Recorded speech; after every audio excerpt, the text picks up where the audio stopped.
Hello students, welcome to account class. हम cash flow statement chapter कर रहे हैं और इस वीडियो में हम cash flow from financing activities कैसे फाइंड आउट किया जाता है करेंगे। तो सबसे पहले हम cash flow from financing activity का फॉर्मेट देख लेते हैं। तो अगर shares, debentures, long term loan, short term loan इन सब को इशू किया जाता है तो इनसे कैश इनफ्लो होता है और उसको हम पॉजिटिव फिगर में रखेंगे। और अगर shares, debentures, long term loan, short term loan को पे किया जाता है तो उनसे कैश आउटफ्लो हो जाता है और उनको हम नेगेटिव फिगर में रखेंगे। और इन सब के अलावा लोन और डिवेंचर्स पर इंटरेस्ट पे किया है तो कैश आउटफ्लो हो जाता है, उसको हम नेगेटिव फिगर में रखेंगे। अगर इक्विटी शेयर्स और प्रेफरेंस शेयर्स पर हमने डिविडेंड पे किया है तो कैश आउटफ्लो हो जाता है, उसको भी हम नेगेटिव फिगर में रखेंगे। तो इसी को हम एक एग्जाम्पल की हेल्प से क्लियर करने की कोशिश करेंगे। तो फाइनेंसिंग एक्टिविटी को समझने के लिए हम क्वेश्चन नंबर 32 कर लेते हैं। Calculate cash flow from financing activities from the following particulars. हमें कुछ इंफॉर्मेशन दी गई हैं। इक्विटी शेयर कैपिटल का हमें ओपनिंग और क्लोजिंग बैलेंस दिया गया है। ऐसे ही प्रेफरेंस शेयर्स और डिबेंचर्स का हमें ओपनिंग और क्लोजिंग बैलेंस दिया गया है। सिक्योरिटी प्रीमियम का बैलेंस पहले नहीं था बट एंड का बैलेंस दिया गया है 10,000। ऐसे ही डिस्काउंट ऑन डिबेंचर का ओपनिंग बैलेंस है 3,000 और क्लोजिंग बैलेंस दिया गया है 5,000।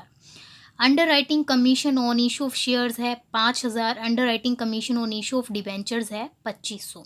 एडिशनल इन्फॉर्मेशन में फर्स्ट पॉइंट दिया गया है new shares and debentures were issued on 31 March 2018। Equity share पहले 8 लाख थे और एंड में 10 लाख हो गए हैं, यानी कि 2 लाख के शेयर्स हमने इशू किए हैं। और वो कब इशू किए हैं? 31 मार्च 2018 को। जो नए शेयर्स इशू किए हैं 2 लाख, उनको इशू किए हुए 1 साल नहीं हुआ है और इसीलिए उनके ऊपर कोई डिविडेंड पे नहीं किया जाएगा। ऐसे ही डिबेंचर्स डिबेंचर्स का ओपनिंग बैलेंस है 3 लाख और क्लोजिंग बैलेंस है 4 लाख। तो हमने नए डिबेंचर्स इशू करे हैं 1 लाख। तो जो 1 लाख डिबेंचर्स इशू किए हैं वो किए हैं 31 मार्च 2018 को। तो इसका मतलब नए डिबेंचर्स को इशू किए हुए 1 साल नहीं हुआ है, इसीलिए जो डिबेंचर्स नए इशू किए हैं उनके ऊपर इंटरेस्ट पे नहीं किया जाएगा। तो इस तरह से दी गई इंफॉर्मेशन से हमें कुछ रिजल्ट्स निकालने हैं। सेकंड इंफॉर्मेशन है dividend on preference shares were paid. तो प्रेफरेंस शेयर्स के ऊपर हमें डिविडेंड पे करना है 8%। थर्ड पॉइंट है propose dividend on equity share capital was for 31 March 2018 के लिए है at the rate of 15%। 31 March 2017 के लिए प्रपोज किया गया है at the rate of 20%। Fourth point है preference shares were redeemed on 31 March 2018 at a premium of 4%। तो प्रेफरेंस शेयर्स शुरू में 2 लाख हैं और एंड में हो गए हैं 1,50,000। इसका मतलब 50,000 के प्रेफरेंस शेयर्स रिडीम कर दिए गए हैं। रिडीम किए गए हैं 31 मार्च को। जो 50,000 के प्रेफरेंस शेयर्स रिडीम किए गए हैं वो पूरा साल रहे हैं, इसीलिए हमें ओपनिंग बैलेंस के ऊपर डिविडेंड पे करना होगा। Premium on reduction was provided out of profit. सबसे पहले हम इक्विटी शेयर कैपिटल को देख लेंगे। इक्विटी शेयर कैपिटल का ओपनिंग बैलेंस है 8 लाख और क्लोजिंग बैलेंस है 10 लाख, यानी कि हमने 2 लाख के इक्विटी शेयर्स इशू किए हैं। इसी तरह डिबेंचर्स का ओपनिंग बैलेंस है 3 लाख और क्लोजिंग बैलेंस है 4 लाख। इसका मतलब 1 लाख के डिबेंचर्स इशू किए गए हैं। जब भी शेयर्स और डिबेंचर्स इशू किए जाते हैं तो या तो उन्हें एट पार इशू किया जाता है या एट डिस्काउंट इशू किया जाता है या फिर एट प्रीमियम इशू किया जाता है। क्वेश्चन में डिस्काउंट ऑन डिबेंचर का ओपनिंग बैलेंस है 3,000 और क्लोजिंग बैलेंस है 5,000। तो जो 2,000 का डिफरेंस है, तो जो डिबेंचर्स हमने अभी नए इशू किए हैं 1 लाख रुपए, वो हमने डिस्काउंट पर इशू किए हैं। 1 लाख के जो डिबेंचर्स इशू किए हैं उनको हमने 2,000 डिस्काउंट पर इशू किया है। अगली इंफॉर्मेशन हमें दी गई है कि under writing commission on issue of debentures है 2500 रुपये। तो जिस अंडर राइटर को हमने डिबेंचर्स और शेयर्स को इशू करने की रिस्पॉन्सिबिलिटी दी है, उनको हमें अंडर राइटिंग कमीशन पे किया है 2500 रुपये। तो इन तीनों इंफॉर्मेशन की हेल्प से हमें ये देखना है कि नेट कैश इनफ्लो कितना हो गया है और उसी को हमें रिकॉर्ड करना है। हम लिखेंगे इशू ऑफ डिबेंचर 1 लाख, और डिबेंचर्स को हमने डिस्काउंट में इशू किया है, इसीलिए 2000 का जो डिस्काउंट है वो हम माइनस कर देंगे। और डिबेंचर्स को इशू करने में अंडर राइटिंग कमीशन हमने पे किया है 2500 रुपये, इसीलिए उसको भी हम माइनस कर देंगे अंडर राइटर कमीशन।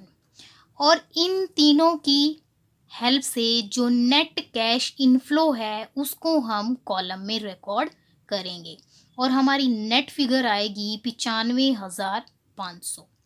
बिल्कुल इसी तरह हम रिकॉर्ड करेंगे issue of shares. Equity shares का ओपनिंग बैलेंस दिया गया है 8 लाख रुपए और क्लोजिंग बैलेंस दिया गया है 10 लाख रुपए। इसका मतलब 2 लाख के शेयर्स हमने इशू किए हैं। सिक्योरिटी प्रीमियम की इंफॉर्मेशन है कि ओपनिंग बैलेंस नहीं है और क्लोजिंग बैलेंस है 10 लाख रुपए। तो शेयर्स भी 3 तरीके से इशू किए जा सकते हैं, at par, at discount and at premium. तो जो डिबेंचर्स हैं वो डिस्काउंट पर इशू किए गए हैं, तो ये प्रीमियम आया कहाँ से? तो इशू 2 ही चीज़ें की गई हैं, या तो इक्विटी शेयर कैपिटल या तो डिबेंचर्स, और दोनों में से डिबेंचर्स डिस्काउंट में इशू किए गए हैं।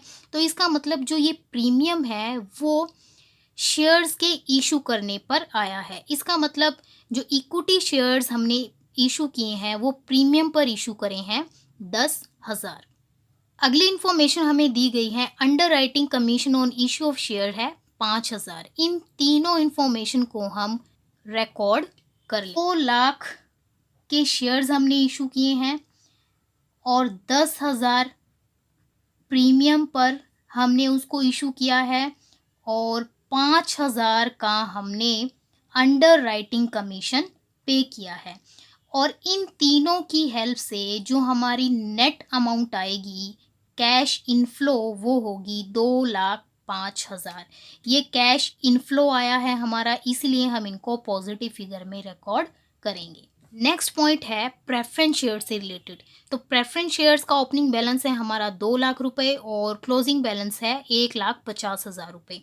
तो 50,000 के प्रेफरेंस शेयर्स हमने रिडीम कर दिए हैं। तो प्रेफरेंस शेयर्स रिडीम किए हैं या तो एट पार में या फिर प्रीमियम में। नीचे 4th पॉइंट में हमें इंफॉर्मेशन दी गई है कि प्रेफरेंस शेयर्स को रिडीम किया गया है 4% प्रीमियम में।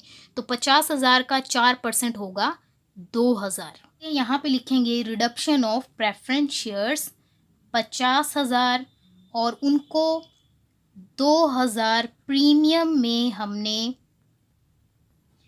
रिडीम किया है। तो रिडीम करने से कैश आउटफ्लो हो गया है, इसलिए इसको हम नेगेटिव फिगर में रिकॉर्ड करेंगे। नेक्स्ट इंफॉर्मेशन है हमारी dividend on preference share was paid. Preference shares के ऊपर 8% के हिसाब से हमें डिविडेंड पे करना है।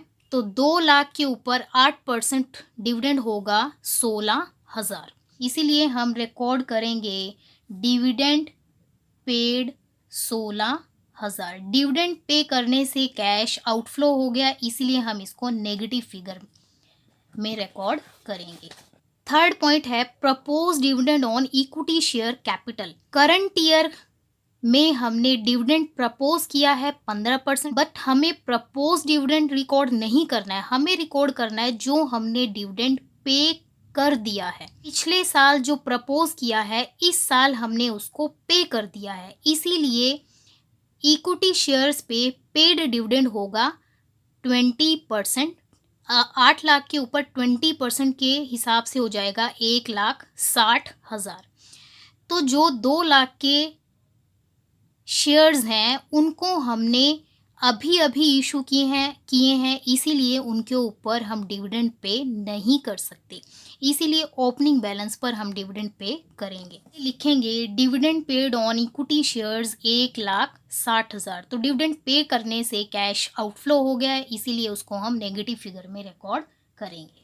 पूरे क्वेश्चन में हमें इंटरेस्ट ऑन डिबेंचर्स पे करने की कोई इन्फॉर्मेशन नहीं दी गई, बट ध्यान रहे इंटरेस्ट ऑन डिबेंचर्स की इन्फॉर्मेशन हमें दी गई हो या ना दी गई हो, वो हमें पे करना ही करना है। अब हमें देखना है कि डिबेंचर्स पर इंटरेस्ट हमें ओपनिंग बैलेंस पे करना है या फिर क्लोजिंग बैलेंस पे। तो 1,00,000 के जो डिबेंचर्स इशू किए हैं वो हमने अभी अभी इशू किए हैं, इसीलिए 1,00,000 के ऊपर हम इंटरेस्ट पे नहीं कर सकते। तो हम ओपनिंग बैलेंस पर 10% के हिसाब से इंटरेस्ट पे करेंगे। तो 3,00,000 का 10% होगा 30,000। इसलिए यहाँ पर हम लिखेंगे इंटरेस्ट ऑन डिबेंचर पेड 30,000। दी गई इंफॉर्मेशन को हमने अच्छे से रीड किया है और उन सबको हमने रिकॉर्ड कर लिया है। अब हम इन सब का टोटल कर लेंगे। में दो पॉजिटिव फिगर हैं, इनका टोटल आएगा 3,05,000 और नेगेटिव फिगर्स का टोटल आएगा 2,58,000 और नेट जो हमारा फिगर आएगा वो होगा 42,500। इसको हम लिखेंगे ये cash flow from financing activities 42,500। और इस तरह से हम cash flow from financing activities को सॉल्व कर लेंगे।